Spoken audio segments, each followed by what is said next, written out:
one of the things that I've seen a lot is folks trying to struggle with this choice between so giving an agent essentially a human identity. Like, okay, it's not really a human, but you want to register it in Okta as a user and you want to register it, in all of these third-party applications.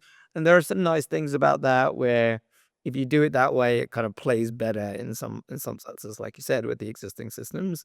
But then there are places where that tension becomes really acute because although the agent might have a particular identity, you might want the agent to behave differently if it's working with me versus if it's working with you, right? Like, you and I might have different access to the enterprise systems.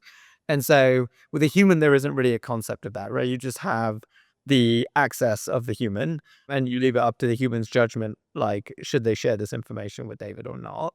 Whereas with an agent, it's a little bit different. People are they don't really trust the LLM to make those decisions about whether information should be shared or not, like themselves. And so they want more deterministic controls there. But that it becomes tricky because you have to choose between giving up all of the niceties that you get when you sort of just pretend the agent is a human in all of your identity management frameworks. You've said a lot of really interesting things there. The first thing I'd say is I tend to, when I'm talking to people about AI, say, think of it like an agent, like you're delegating to a person. So imagine if you're booking a holiday and the person you delegate to, they call it a travel agent and they book the flight and they call the hotel and they book the hotel. You're still interacting with lots of people. They're using your credit card on your behalf. They have access to look at your schedule to decide when to book the holiday for you. So we already have patterns in place, I suppose, to model on that. But the point you're making is, that person is typically not going to go outside the bounds of the role that they have, whereas you have to ensure that's the case from security, from the agent perspective. So we recently announced our Druva agentic framework.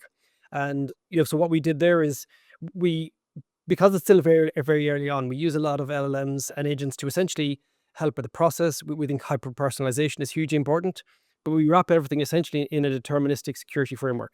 So even if an agent, tries to perform an action, like one of the new agents we have is to perform restores for you. If an agent tries to perform that, essentially outside of that, the harness says, okay, here's what you want to do. It then goes directly back to the user and gets a human in the loop feedback outside of AI entirely. So AI is no way to intercept it and change it.